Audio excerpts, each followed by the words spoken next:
સંત શ્રી દયારામ બાપુ, સંત શ્રી આત્માનંદ બાપુનો ફૂલહાર અને સાલ ઓઢાડી અને સ્વાગત કરશે. ખૂબ ખૂબ ધન્યવાદ. તાળીઓના ગડગડાટ આપણે ચાલુ રાખવા જોઈએ.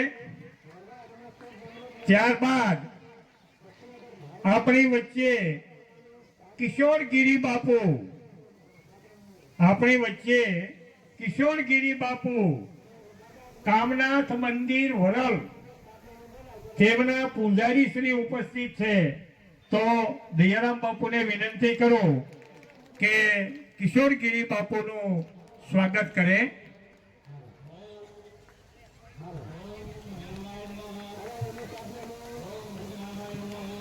ત્યારબાદ આપણી વચ્ચે સદાય રહેવા વાળા એવા વિનોદ ભારતી બાપુનું હું વિનંતી કરું કે સ્ટેજ નજીક પધારે.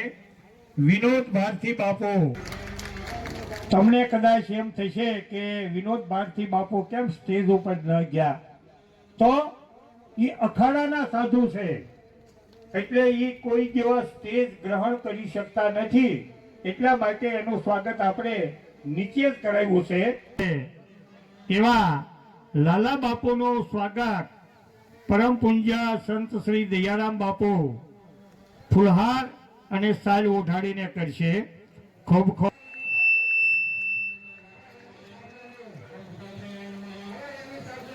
ત્યારબાદ અને દ્વારા સ્વાગતનો સ્વીકાર કરે. ખૂબ ખૂબ બાપુ ધન્યવાદ. આપણા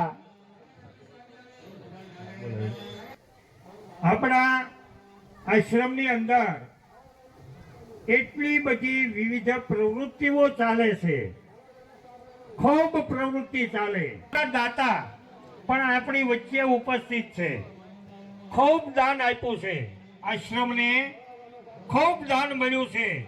એની સાથે સાથે આશ્રમનો વિકાસ પણ એટલો જ થયો છે. તો એવા દાતાઓ જે છે તેમનું સન્માન પણ આપણે અહીંયા કરવું જોઈએ. આ ત્રણેય દ્વારા આ ધ્વજાદંડનું દાન કરેલું છે. જો આ ત્રણ પૈકી એક પણ હાજર ન હોય તો તેમના ઘરના પ્રતિનિધિ કોઈ પણ આવી અને સન્માનનો સ્વીકાર કરશે. મનીષભાઈ કદાચ હાજર ન હોય તો તેમના પરિવારમાંથી કોઈ આવે. પિન્ટુભાઈ હાજર ન હોય તો તેમના પરિવારમાંથી કોઈ આવે. પિન્ટુભાઈ લીલાધરભાઈ બારિયા, મનીષભાઈ ભાનુભાઈ જાની અને હિરેનભાઈ ઘનશ્યામભાઈ જાની, આ ત્રણેય ભાઈઓએ ભૂરખિયા દાદા આશ્રમની અંદર ધ્વજાદંડનું દાન આપેલું છે. ભલે બેનુભાઈ છે. ખૂબ ખૂબ ધન્યવાદ. ઘનશ્યામભાઈ દલપતભાઈ જાની છે. તો આવું ને આવું દાન અવિરતયા કરતા રહે તેવી દેવ મહાદેવને હર હંમેશ આપણે પ્રાર્થના કરીએ. ખૂબ ખૂબ ધન્યવાદ. આપણી વચ્ચે પણ ઉપસ્થિત છે લાધવા લાભુભાઈ મેઘજીભાઈનું વિનંતી કરો કે સ્ટેજ ઉપર પધારે.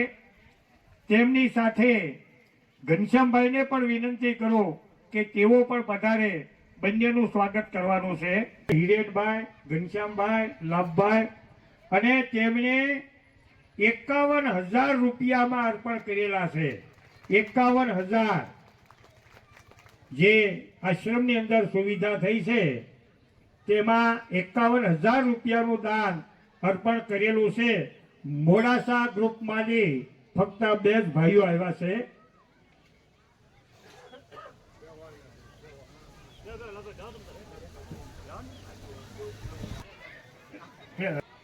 શાંતિભાઈ જાનીને હું વિનંતી કરું, તેમણે પણ 5,000 રૂપિયા આની અંદર અર્પણ કરેલા છે. તો તેઓ સન્માનનો સ્વીકાર કરે.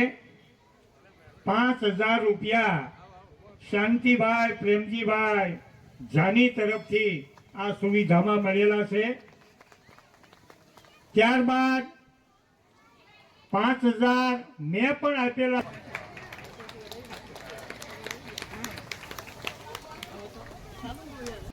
5,500 રૂપિયા સ્વર્ગસ્થ સોલંકી ભારાપરા વાળા તરફથી પણ આ કાર્યની અંદર અર્પણ કરવામાં આવેલા છે. પરસોત્તમભાઈનો પરિવાર એટલે કે દિનેશભાઈ સરપંચ શ્રી હોય તો એ આવે. આપણા ગામની અંદર જે ભગતભાઈ બકાલું વેસે છે એમનો જ પરિવાર છે. ભગતભાઈ હોય અથવા એનો પરિવાર હોય તો એ પણ આવે. કોઈ પણ ભાઈ આવી દિનેશભાઈ નહીં આવ્યા હોય બાપુ, દિનેશભાઈને પણ ત્યાં ભારાપરાની અંદર પ્રોગ્રામ છે એટલે આવી શક્યા નથી. તો તેમના પરિવારમાંથી જો કોઈ અહીંયા ઉપસ્થિત હોય તો દાનનો સ્વીકાર કરે. 4,000 રૂપિયાનું દાન અહીંયા આપેલું છે.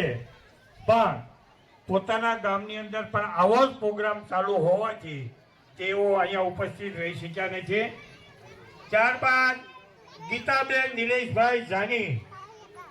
ગીતાબેન તો કદાચ સ્કૂલે છે, નિલેશભાઈ નોકરીએ છે.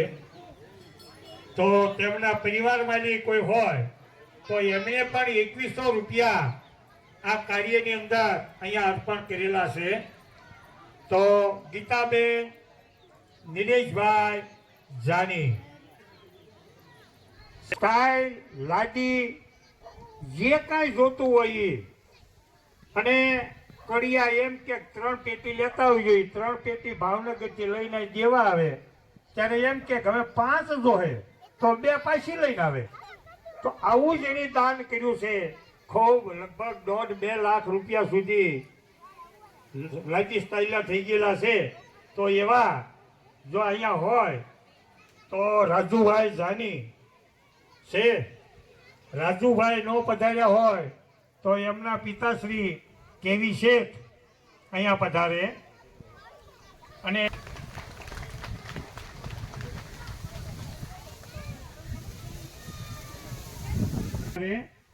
બારિયા મહેશભાઈ લાઇટ ફિટિંગ નો જેટલો સામાન જોઈએ એટલો એને આપ્યો છે. પંખા સાથે મહેશભાઈ બારિયા મણારવાળા આવ્યા છે. ભાઈ મહેશભાઈ કામ કરી આપ્યું છે.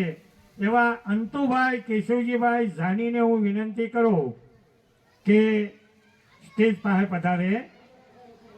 અંતુભાઈ કેશવજીભાઈ જાની, હિરેનભાઈ ગોવિંદભાઈ જાની